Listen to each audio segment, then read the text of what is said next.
ভাত খাও রে, স্কুলে যাও রে, স্কুলের পড়া দাও রে, না পারলে মার খাও রে, নইলে বকা খাও রে, ঘরে এসে স্কুলের পড়া তৈরি করো রে, প্রাইভেট পড়বে। রোজ একঘেয়ে কাজ করতে করতে না আমি নিউট্রাল হয়ে গেছি। সারাদিন খালি ছোট আর ছোট, নো ভালো নো খারাপ। সারাদিন মা বাবার বকুনি আর ভালোই লাগে না। ওই আর কি, তার মধ্যেই আনন্দ খুঁজে নিতে হবে। এরই নাম তো জীবন, বল। স্বপ্নের মায়াজাল বুনতে বুনতেই তো মানুষ জীবনে এগিয়ে যায়, বল।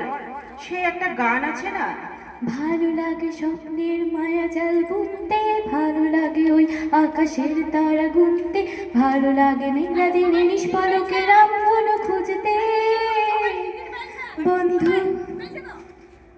বন্ধু আর বলিস না, সময় যেন নদীর মতো বয়ে যায়। তুই এসব ফালতু গান গাইস।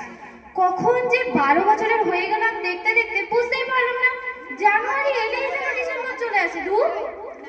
যাই হোক, আমাকে জিজ্ঞেস করলি না কেমন আছি আমি?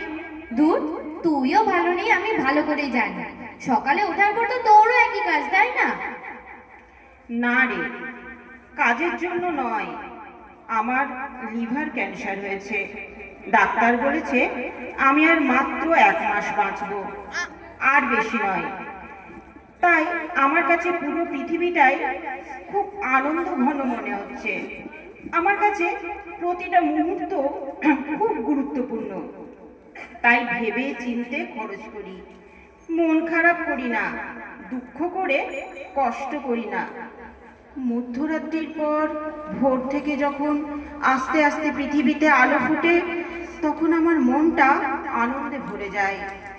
এরপর যখন সূর্য ওঠে, পৃথিবীর সব কালিমা ঘুচিয়ে দেয়, তখন কি যে ভালো লাগে আমি ভাষায় বোঝাতে পারবো না। আমি যখন বারান্দায় দাঁড়িয়ে দেখি পাখিগুলো কি সুন্দর কিচিরমিচির করতে করতে গাছের ডালে বসছে, আবার উড়ে যাচ্ছে, তখন আমার মনে যে কি হয় তা তোকে আমি বোঝাতে পারবো না রে। জানিস, গতকাল রাস্তার ধারে দাঁড়িয়ে যখন দেখছিলাম কত লোক রাস্তা দিয়ে যাচ্ছে, কেউ বাইকে, কেউ সাইকেলে, কেউ টোটোতে, কেউ বা হেঁটে, যে যার কাজে যাচ্ছে, আবার দিনের শেষে ক্লান্ত চোখে ফিরে আসছে, তখন তাদের দেখে আমারও ওই রকমেরই কাজ করতে এবং কাজের মধ্যে আনন্দ পেতে ইচ্ছে করে।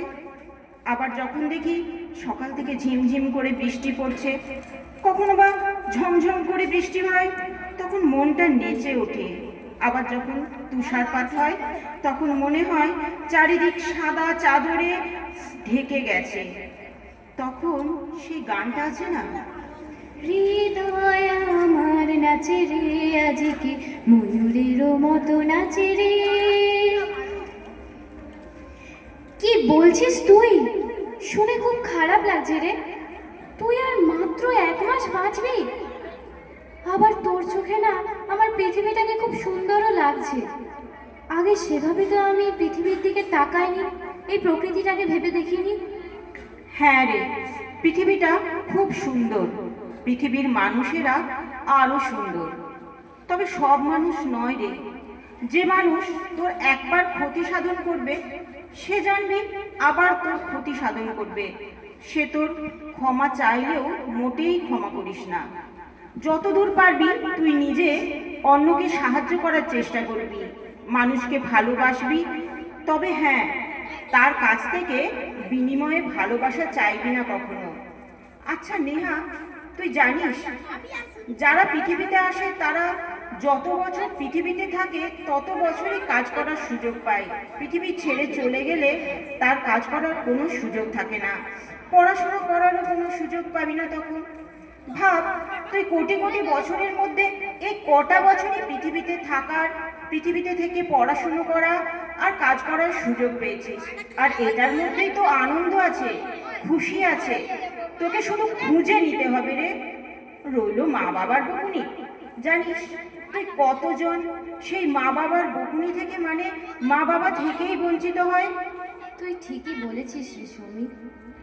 নেহা, নিজের বাড়িকে মন্দির মনে করবি, কারণ ওই মন্দিরে তোর ভগবান মা বাবা থাকেন। আচ্ছা নেহা, তুই পাহাড়, নদী, ঝর্ণার অবিচ্ছিন্ন ধারার সৌন্দর্য লক্ষ্য করেছিস? এগুলো তোর ভালো লাগে না? পৃথিবীকে ভালোবাসতে শেখ নেহা, তার সাথে পৃথিবীর মানুষকেও। তুই দেখবি তুই ভালো থাকবি, প্রাণবন্ত থাকবি এবং অপরকেও ভালো রাখবি। ঠিক বলেছিস রে, আজ আমার সব ভুল ভেঙে গেল এই তোর কথা শুনে।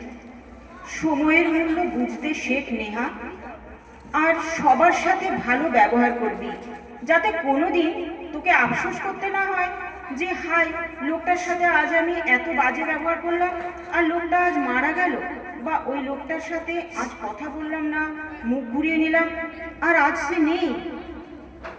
সৌমি, তোর মতো মেয়ের যে আজ খুব দরকার রে। নেহা, আজ যাই রে, পরে দেখা হবে, ভালো থাকিস। তুইও খুব ভালো থাকিস। যার সাথে আজ কথা বললাম সে মাত্র আর 1 মাস বাঁচবে। সে আর পরে আমার সাথে কথা বলবে না, সে আর আমাদের কাছে থাকবে না। সত্যি এটা আমি কিছুতেই ভাবতে পারছি না। আরে নেহা, কেমন আছিস রে? আমি খুব ভালোই আছি কাকিমা, কিন্তু সৌমির মুখে যা শুনলাম। কি বলেছে সৌমি তোকে? ওই আর কি, ও আর মাত্র 1 মাস বাঁচবে, ওর লিভার ক্যান্সার হয়েছে। ধুর, ও সৌমি তোকে মিথ্যে কথা বলেছে, ওর কিছু হয়নি তো?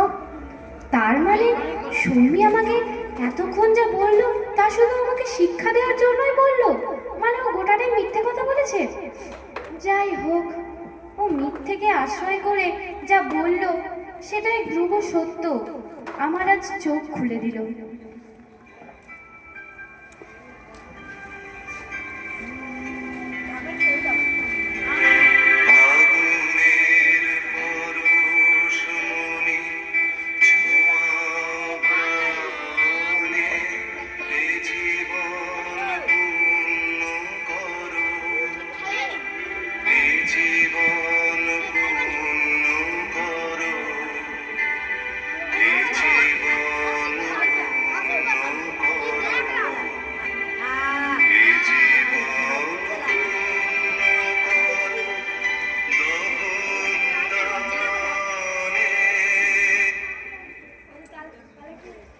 নমস্কার।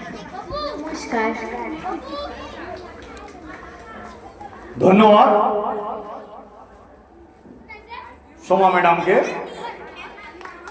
তার নিজের শ্রুতির নাটক, নিজের লেখা, কদিন ধরে খুব ব্যস্ত হয়ে পড়েছিল লেখার জন্য, আজকে সার্থক রূপায়ণ হলো।